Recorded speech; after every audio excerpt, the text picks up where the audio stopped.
김영란의 책으로 보는 세상. 오늘 제가 여러분과 함께 나눌 책은요, 다비드 르 브루통의 걷기 예찬이라는 책입니다. 코비드 19 시기를 지나면서 가장 관심 있는 것이 지금 걷기가 된 것 같습니다. 제가 보기에 요즘에는 두 부류의 사람으로 나눠지는 것 같습니다. 첫째는 모처럼의 시간을 집에서 쉬면서 확진자가 되어 몇 킬로그램의 몸무게를 늘린 사람과, 또 한 부류는 밖으로 나가 산책을 하면서 걷기를 해서 다이어트를 한 사람, 이렇게 겉으로 보기에 두 부류의 사람이 있는 것처럼 보입니다. 현대인들은 절제 없는 식생활 습관과 스트레스로 몸에 이상 신호가 많이 오고 있습니다.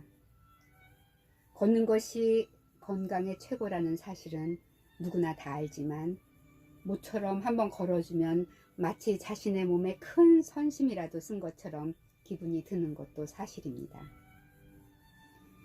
인류의 두뇌가 발달하고 또 무한한 많은 일을 할 수 있었던 것은 인간이 발로 걸을 수 있어서 손이 자유로워졌기 때문이라고 합니다. 그러나 그동안 인류 발전에 크게 공헌해온 두 발이 더 이상 걷지 못하는 발로 전락한 것을 누구보다도 안타까워하는 몸 전문가가 있습니다. 프랑스의 사색가요 사회학 교수인 다비드 르 브루통은 이제 자동차에 페달 밟는 데나 쓰이고 몸을 떠받치는 일밖에 하지 않는 안진뱅이가 되어버린 인간의 두 발을 한탄합니다. 다비드 르 브루통은 몸과 사회, 몸과 현대성의 인류학, 살아있는 삶, 몸의 사회학, 몸이여 안녕 등 수많은 몸에 대한 저서로 몸을 재인식하도록 독자들을 일깨워온 작가이기도 합니다. 걷기의 기찬 또한 제목처럼 걷기란 몸으로 하는 가장 원초적이고 능동적인 행동이라며 걷기로 몸을 예찬하는 책입니다. 겉으로는 좋다는 것은 알지만 왜 걸어야 하는지, 걷는다는 것이 과연 무엇을 뜻하는지를 이 책은 상세하게도 독자들을 위해 설명해 줍니다. 저자는 우선 걷는 일이 중요한 이유를 바쁘게 휘몰아치는 삶을 잠시 잊어주고 인간과 인간이 서로 같은 높이에서 공정히 바라보는 시간으로 보았습니다. 자연과 세상과 인간을 향해 문 여는 시간이고, 자신들의 속살을 서로 내보이면서 삶을 관조하면 더욱 자신의 본 모습과 존재를 자세히 볼 수 있다는 것입니다. 조용히 오직 자신의 몸과 정신에만 집중하는 그 시간이야말로 무뎌진 감각들이 예리하게 살아나고, 걸으면서 느끼는 내면의 평정이 삶의 불안과 고뇌를 치료한다고 봅니다. 남에게 신경 쓰며 경쟁하듯 남과 함께 걷는 대신 혼자 조용히 묵상하며 걷기를 권장하는 작가는 걷는 시간만큼이라도 온전히 자기에게 부여된 시간의 주인공이 되라고 말합니다.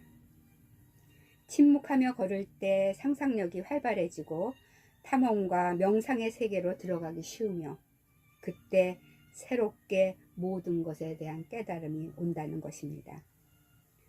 어떤 것이라도 생명을 부여하고 싶은 마음을 들게 하고, 못 보던 것을 보게 하며 모르던 것을 알게 해서 결국 그 어떤 것과도 자유롭게 대화할 수 있는 능력을 키워준다는 것입니다. 인류의 사유에 크게 영감을 주었던 훌륭한 철학자, 시인, 사색가들은 특별히 걷는 일을 즐겼습니다. 그들은 걷기가 얼마나 그들의 삶을 풍요롭게 하고 자신들에게 영향을 미쳤는지 그 경험과 사색을 문학작품과 기록으로 남겨놓았습니다. 문학과 문화를 하나의 기호로 보는 기호학자 롤랑 바르트는 걷는다는 것을 가장 인간적인 몸짓으로 보았으며, 자연 예찬자 소로는 하루 4시간씩 월든 호수를 걸으면서 호수처럼 맑은 월든이라는 책을 펴냈습니다. 지난번에 제가 소개한 월든의 작가 헨리 데이비스 소로는 걷기를 예찬하면서 산책이라는 선터링이라는 말이 SAUNTERING 이 말이 자기 성찰적 걷기를 의미하고 그 어원이 명상하다라는 뜻이라면서 걷기는 결국 상징적으로 성스러운 땅에 도달하는데 그 목적이 있다고 말합니다.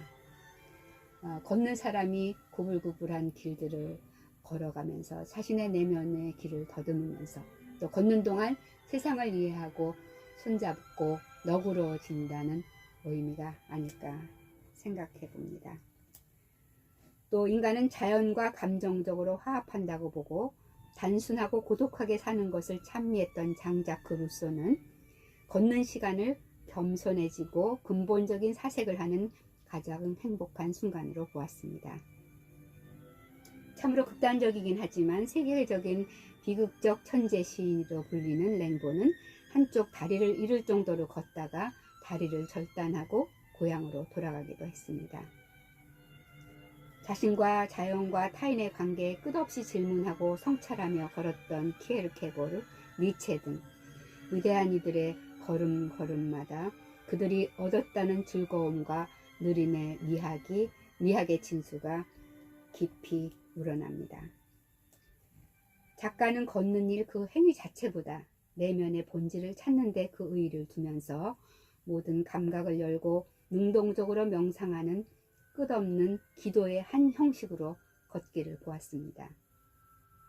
인간의 본질을 바로 보게 하고 자신의 원래 자리로 회복시키는 거듭나는 일이라고까지 하면서 종교로까지 걷기를 승화시킵니다.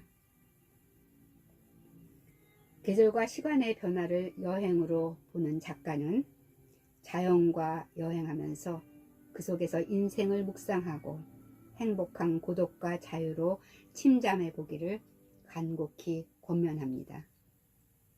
우리 몸이 단지 거추장스러운 장식물이 아니고 세상을 향해 열린 감각기관이며 자신의 유일한 자산인 것을 깨우치게 하려는 작가. 그는 우리가 원래 두 발로 걷던 이들의 후손인 것을 잊지 말자고 합니다. 몸과 생명이 새롭게 인식되는 걷기야말로 정신적으로나 육체적으로나 달라진 삶으로 돌아오는 지름길이라는 말에 공감이 갑니다. 미국 오스틴 텍사스 대학 연구팀은 걷기가 우울증 완화에 효과가 있다는 사실을 밝혔고 또한 걷기는 심장병이나 성인병, 골다공증을 예방하며 다이어트와 노화로 인한 기억장애 개선 그리고 스트레스 해소에 효과가 있다고 합니다. 이제 우리는 그냥 걸을 것이 아니라 작가의 걷기 예찬을 생각하면서 걸을 때 명상의 시간을 더 가져보면 어떨까 생각합니다. 저자의 마지막 말을 소개해드리면서 오늘 책 서평을 마치려고 합니다. 걷는다는 것은 자신을 세계로 열어놓는 일이다. 인간은 몸으로 걸으면서 자신의 실존에 대한 행복한 감정을 되찾고 모든 감각기관의 모공을 활짝 열어주는 능동적인 명상에 빠져든다. 걷는다는 것은 자신의 몸으로 사는 일이다. 감사합니다.